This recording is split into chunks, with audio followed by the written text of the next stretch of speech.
Jean-Claude Guillebeau, bonjour. Bonjour. Vous avez le parti pris de l'espérance.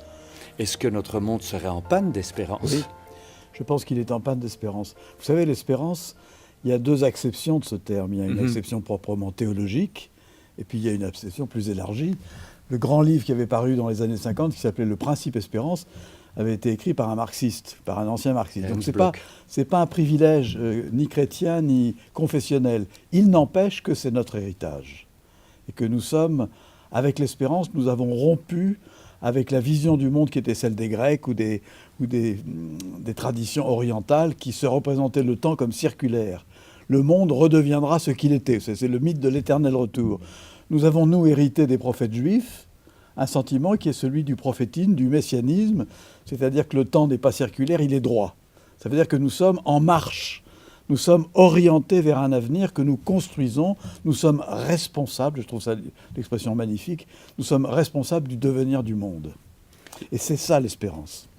Donc en lien avec la responsabilité, mais pour qu'il y ait cette responsabilité, il faut quelque part qu'il y ait du souffle. Est-ce qu'on n'est pas dans un monde un peu désenchanté, à bout de souffle ou à bout de force de conviction, pour citer vos phrases? Nous sommes dans un monde largement et dangereusement désenchanté. Il faut dire que toutes les raisons de croire et d'espérer qui avaient été vivantes au XXe siècle ont été l'une après l'autre disqualifiées, profanée par les tragédies du siècle. Regardez, l'espérance égalitaire a été disqualifiée par le communisme. L'espérance de générosité, c'est-à-dire la capacité de s'engager pour les autres, a été détruite par la guerre de 14, dont nous fêtons le centenaire aujourd'hui. C'est-à-dire que, rendez-vous compte, 1,5 million de jeunes Français qui ont donné leur vie pour les autres, et qui ont été, en fait, ces vies qui ont été gaspillées. Je pourrais comme ça prolonger la liste. Donc nous sommes sortis de ce XXe siècle épouvantable, l'un des plus sanglants de l'histoire, un petit peu en panne d'espérance, un petit peu désenchanté, et c'est ce désenchantement qu'il faut vaincre. Mais vous voyez certainement des germes d'espérance, des germes d'avenir. Est-ce qu'il n'y a pas un monde nouveau qui est occupé à s'imaginer sur les décombres du monde passé? Nous avons le sentiment que le monde est fini, que le monde s'effondre, etc. Et c'est une illusion. J'ai fait un livre qui s'appelle « Le commencement d'un monde », où j'essaie d'expliquer que ce n'est pas la fin du monde, mais que c'est en effet la fin d'un monde. Nous sommes en train de vivre un basculement, une mutation, une bifurcation, pour reprendre les termes de Ilya Prigogine, qui est votre prix Nobel de chimie et que j'ai connu. Il parlait de la grande bifurcation qui nous fait entrer dans une autre période de l'histoire humaine. Nous vivons un bouleversement comme il s'en produit sans doute une fois tous les 2 ou 3 000 ans, de cette importance-là. Et dans ce changement-là, il y a des raisons d'espérer, des raisons de se battre, en effet. Il y a des choses, il y a des promesses et il y a des menaces. Ça nous renvoie à notre responsabilité de conjurer les menaces et de faire advenir les promesses. Et pour faire ça, pour être capable de s'engager à construire le monde, il faut être habité par l'espérance.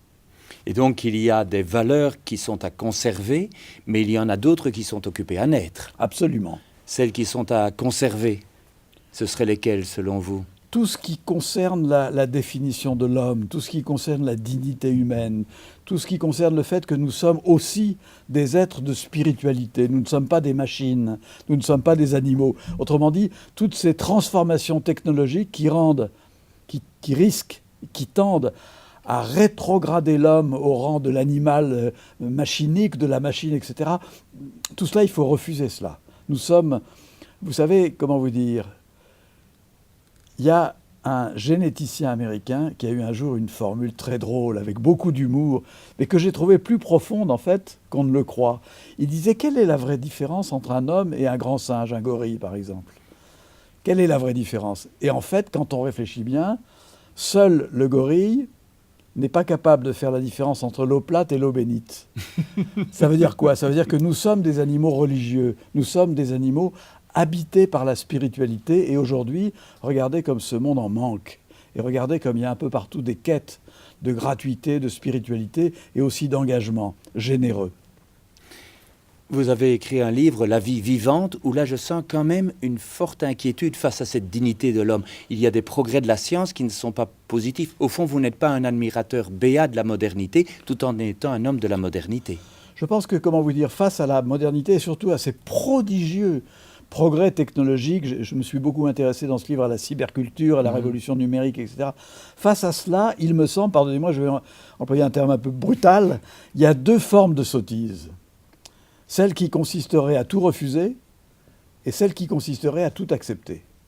C'est évident que dans ce qui nous arrive, il est aussi bête d'être dans le refus, dans le déni, que dans l'acceptation un peu réjouie, un peu sotte. Nous avons à faire le tri.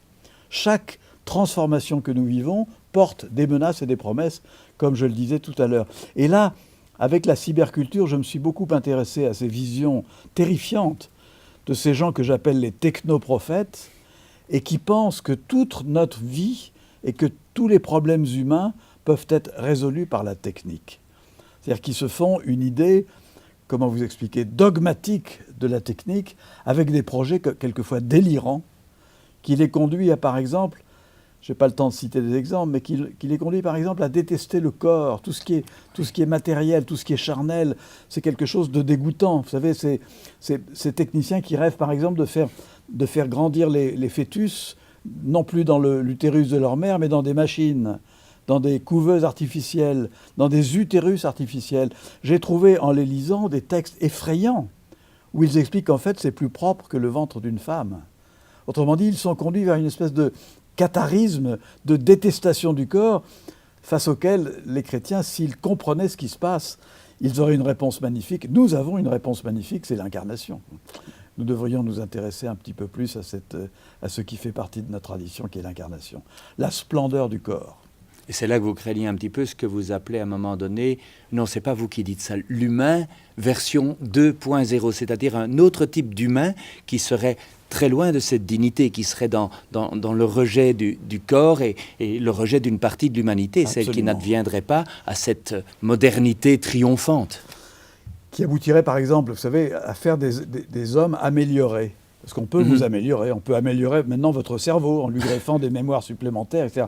Donc ce fantasme de l'homme amélioré, ça consisterait... Alors vous améliorez, disons, 1000 ou 2000 hommes, et par rapport aux autres, comment vous les définissez? Vous réinventez les surhommes.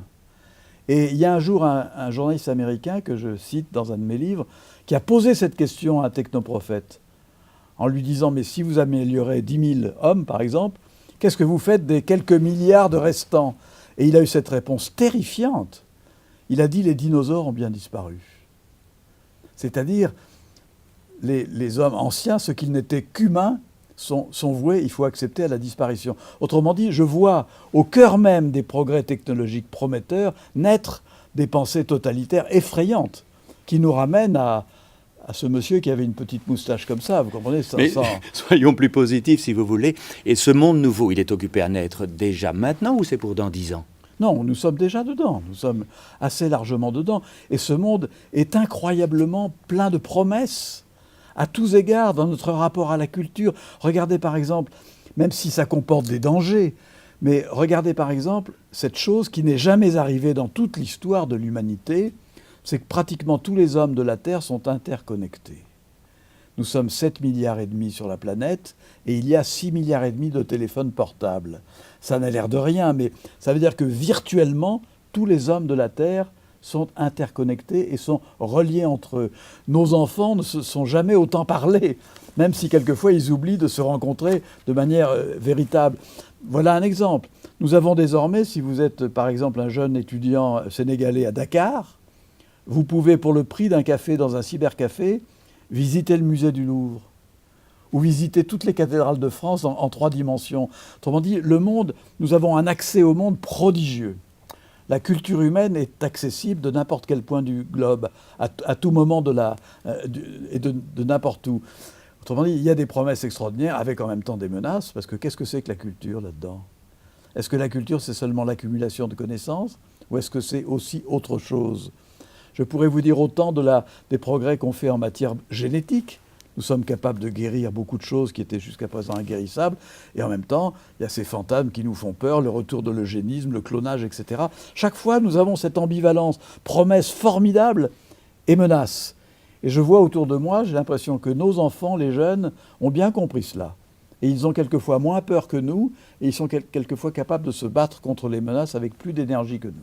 Promesses et menaces, il y a donc, comme vous le dites, à faire ses choix, se battre, au fond. L'espérance, c'est l'avenir qui est remis dans nos mains? Absolument.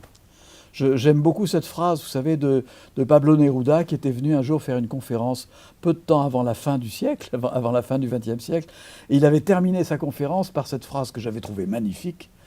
Il avait dit « N'attendez rien du XXIe siècle ». Alors tout le monde était sidéré. Et il avait laissé un silence et il avait ajouté « Parce que le XXIe siècle attend tout de vous ». C'est-à-dire que c'est nous qui ferons le monde de demain. Cette capacité de construire le monde dans lequel vivront nos enfants, c'est ça l'espérance. Jean-Claude Guillebaud, merci pour ce souffle d'espérance. Merci à vous.